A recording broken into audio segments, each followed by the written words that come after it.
La última selfie antes del destino final.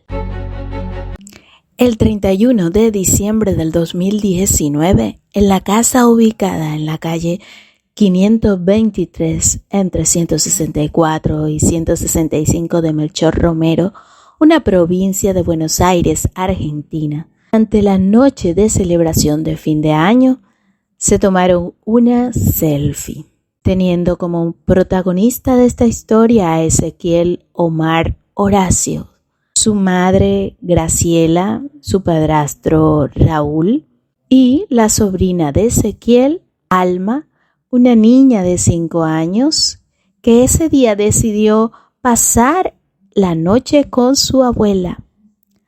Ezequiel se fue a casa de su hermana y allí estuvo durante las fiestas. Cuando terminan de brindar, pasan las 12 de la noche, estaban todos alegres durante la reunión y Ezequiel dijo que ya se iba para su casa. Esa madrugada del 1 de enero del 2020, de acuerdo con sus declaraciones, luego de estar compartiendo con su hermana, se dirige a ver la quema de muñecos y se quedó en la plaza de Melchor Romero con sus amigos. Luego de estar un tiempo con ellos, se va a su casa, entra por la ventana porque la puerta estaba trabada, se acostó a dormir y cuando se despertó, como al mediodía, dice que tenía sus manos llenas de sangre seca. Fue a lavarse y cuando salió del baño, vio el horror y se asustó mucho. Fue a tomar un tren a Constitución, donde estuvo deambulando para luego comenzar a caminar a Mar de Plata. Por su parte, una de las hijas de Graciela, la hermana de Ezequiel, donde él decidió pasar la noche, dijo que quería pasar el resto del día con su madre. Aunque ya era pasado más del mediodía, cuando llega toca el timbre y no responde nadie. Le pareció raro e intenta con las llaves. Ella, como ya había vivido en esa casa, va por la parte de atrás, quiere abrir la puerta de atrás, pero había un armario que estaba volteado, que estaba tapando la puerta. Le era un obstáculo para poder abrir la puerta. Se asoma por esa puerta y ella ve el cuerpo de Raúl Bravo, su padrastro. Ella, conmocionada, sale corriendo, llama a la policía. Cuando llega la policía, también lo hacen otros familiares y al abrir la casa vieron a Raúl Bravo con cortes en el cuerpo, 13 puñaladas aproximadamente, y el agresor había utilizado el cuchillo como si fuera un látigo. Tenía un corte profundo en el cuello. Cuando la policía sigue revisando la casa, se encuentra con el cuerpo de Graciela, la señora, y también había sido asesinada con un cuchillo de la misma manera que a Raúl, con 13 puñaladas como un látigo. Y siguen buscando y encuentran a la niña, Alma, de 5 años. El asesino la había cortado en el cuello, le había intentado cortarle las piernas para descuartizarla y meterla dentro de una misma bolsa. Lo primero que se preguntaron los familiares, ¿qué fue lo que pasó? ¿Y dónde está Ezequiel? Porque nadie sabía dónde estaba el joven. Y ante esa escena, la policía encuentra ropa llena de sangre y le preguntan a los familiares si conocían de quién era esa ropa. La hermana de Ezequiel, donde él fue a pasar la fiesta, respondió diciendo que era la ropa de su hermano menor, pues esa era la ropa con la que había pasado la fiesta del fin de año. Empiezan a buscar a Ezequiel y el joven no aparece. Los policías y los investigadores empiezan a tomar testimonio entre los vecinos y los familiares. Dentro de aquella entrevista se conoció por parte de los investigadores que había un viejo rencor entre Raúl Bravo y Ezequiel, el hijo de Graciela, principalmente porque el padrastro le decía que él era un nene de mami. Había una mala relación. De hecho, uno de sus hermanas declaró que Ezequiel había dicho que su padrastro lo llamó como ese viejo, lo tenía podrido y que le iba a caer a machetazos. E inclusive Ezequiel dormía con un machete abajo de la cama porque evidentemente le tenía desconfianza a su padrastro.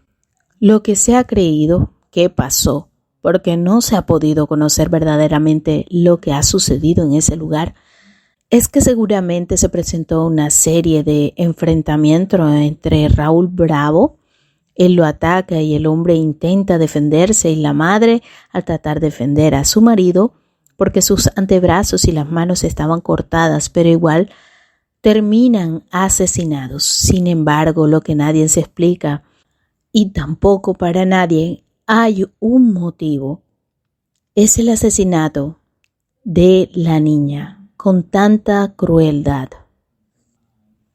Por su parte, la relación de Ezequiel con su sobrina era muy buena y él la amaba. Y con su madre tenía una excelente relación. Nadie entiende por qué estuvo vinculada a la niña.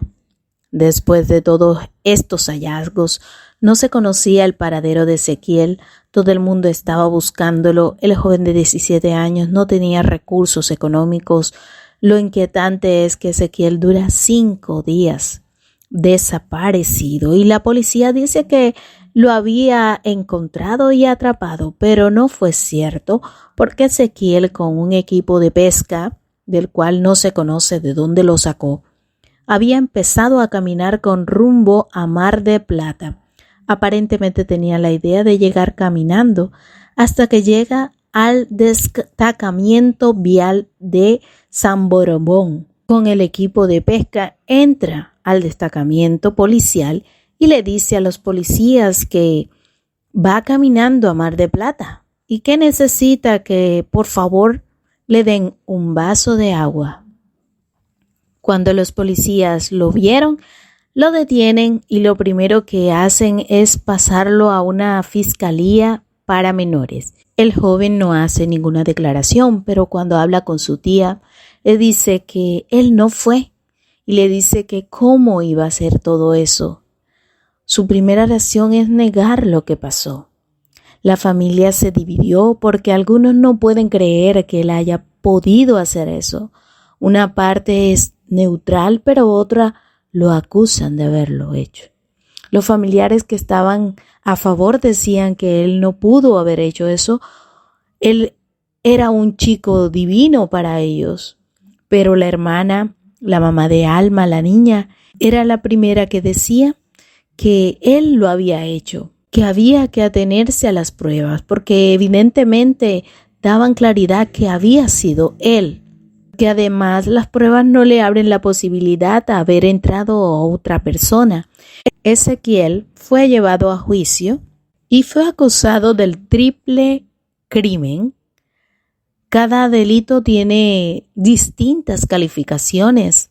El primer delito es el de homicidio agravado por el vínculo en el caso de la madre, por la niña, homicidio agravado con alevosía porque la niña no se podía defender y por último homicidio agravado en contra del padrastro Raúl.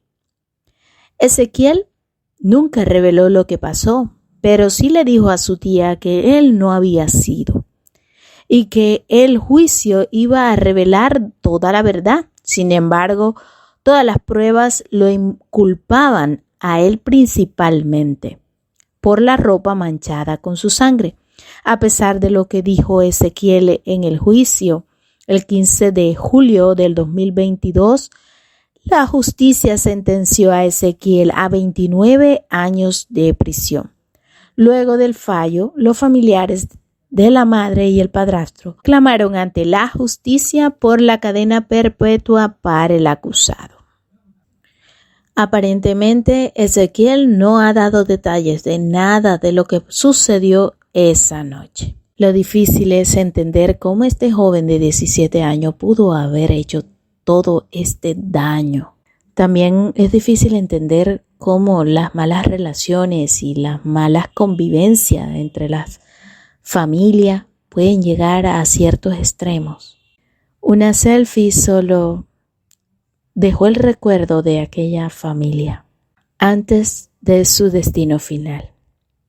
Les agradezco por sus comentarios respetuosos y suscríbanse para estar conectados con Diégesis, historias reales.